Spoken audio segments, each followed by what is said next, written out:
Bonjour, nous réalisons cette émission en collaboration avec le comptoir immobilier. Le but de cette démarche est de permettre à vous, citoyens, d'avoir une vue d'ensemble sur vos placements immobiliers ou aussi de comment se porte le marché de l'immobilier. Nous avons le plaisir d'accueillir aujourd'hui Monsieur Nicolas Dunant. Bonjour Monsieur Dunant. Bonjour Monsieur Dim. Vous êtes membre de la direction du comptoir immobilier et le responsable des agences vaudoises. C'est ça. Alors, ma première question est de savoir la rentabilité des obligations ainsi que celle des livrets d'épargne est quasi nulle ces dernières années. Est-ce que, selon vous, cela vous surprend aujourd'hui de constater que de plus en plus de Suisses s'intéressent à l'immobilier? Effectivement, les investissements aujourd'hui sont quasi nuls, que ce soit dans la bourse ou dans d'autres domaines. Ça me surprend absolument pas que les gens aient envie de rentabiliser leur argent et d'investir dans l'immobilier. En plus de ça, c'est effectivement la bonne période pour le faire puisqu'on a des taux très bas. Et malgré tout, les prix des biens a diminué et a plutôt une tendance à la baisse actuellement. Alors, on sait quand même qu'un placement dans l'immobilier prend plusieurs années. Est-ce que, selon vous, vous pensez vraiment que c'est rentable d'immortaliser son argent comme ça pendant une certaine période? Moi, je pense que pour monsieur et madame tout le monde, c'est rentable puisqu'il s'agit quelque part d'une épargne et en fonction du bien qui est acheté, de la situation de celui-ci, cette épargne va prendre de la valeur avec les années. Alors, une personne qui veut quand même se lancer dans l'immobilier doit quand même tenir compte de certains aspects, selon moi, pour ne pas peut-être investir juste pour investir, parce qu'on peut investir pour louer, pour finalement louer son bien ou alors juste pour acheter le bien. Quels sont, d'après vous, les aspects à prendre en compte avant de faire un placement immobilier? Alors, les aspects à prendre en compte, le premier, et à mon avis, le principal, c'est ses revenus et sa capacité de financement. Jusqu'à aujourd'hui, nous pouvions utiliser le deuxième pilier pour constituer les 20% de fonds propres nécessaires. Toutefois, depuis maintenant 2 ans, les réglementations en la matière ont changé. Les banques n'acceptent plus que 10% de fonds propres venant du deuxième pilier, les 10 autres pourcents devant venir de la fortune privée.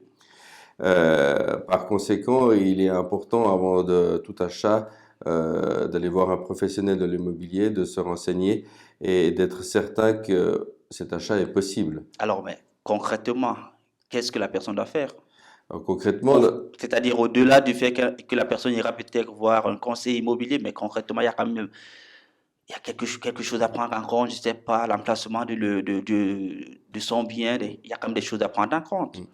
il est clair qu'une fois qu'on a passé en revue et on est sûr qu'on peut acheter un bien parce qu'on a une fortune suffisante et on a une capacité de financement suffisante, les éléments à prendre en compte sont notamment la situation du bien. Et il est clair qu'un bien qui est en plein centre-ville de Lausanne ou de Genève aura sur la durée plus de valeur qu'un bien qui est situé peut-être en pleine campagne dans une vallée reculée au fin fond du Valais. Euh, Bien que certaines vallées reculées au fin fond du Valais peuvent être intéressantes, notamment Zermatt et autres.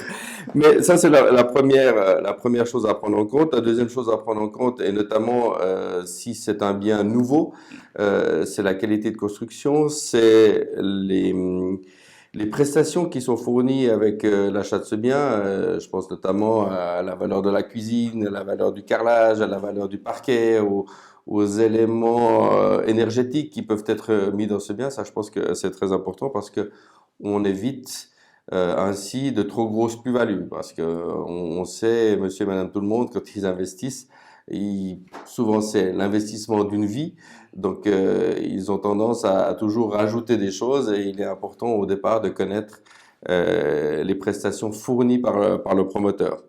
Donc ça, c'est les éléments principaux. Maintenant, si vous êtes dans un bien qui est déjà construit, je pense qu'il est important également de se renseigner sur la vie de l'immeuble, la vie de la copropriété. Si on est dans une copropriété, il est clair que si vous partez dans une copropriété où il y a d'énormes tensions, où les gens ne s'entendent pas entre eux, euh, nous, en tant que conseillers, notamment au coton immobilier, on va peut-être vous déconseiller ou en tout cas, on ne fera peut-être pas le bien à la vente parce que on va pas, la personne qui sera en face de nous, le client, ne sera pas satisfait de son achat il va rencontrer très vite des problèmes. C'est quoi la tendance aujourd'hui? La copropriété, l'achat direct, c'est quoi la Je tendance? dirais qu'aujourd'hui, la tendance, c'est quand même la copropriété. C'est ce qu'il y a le plus sur le marché. On a très peu de villas jumelles ou de ventes de villas individuelles. Donc, la tendance, c'est vraiment la copropriété. Il est vraiment important de se renseigner sur ces copropriétés. Et c'est vrai que chez nous, au comptoir immobilier, ben, les copropriétés, ou les lots de copropriétés que nous vendons, nous les connaissons. Nous connaissons la vie de la copropriété. Donc, il est facile pour nous d'orienter les gens, de les rassurer et de leur dire que l'investissement qu'ils sont en train de faire va être rentable sur la durée.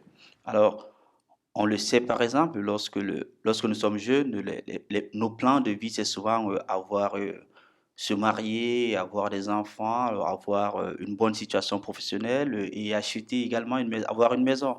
Est-ce que, d'après votre expérience, une fois qu'on a acheté sa maison, on devient plus heureux?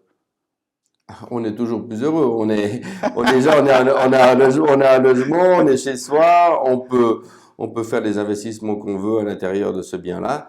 Et malgré tout, on a, entre guillemets, une petite fortune puisque on a notre bien à nous et ce bien-là est toujours revendable, même si la vie nous réserve certaines fois des surprises. Ça nous permet également d'avoir, entre guillemets, une forme d'épargne et le cas échéant, ça se revend facilement. Tandis qu'en location, vous n'avez pas cette solution-là. Merci, Monsieur Dunant, pour ces explications Merci, Monsieur Dim. et à très bientôt. Au plaisir. Merci beaucoup et bonne journée.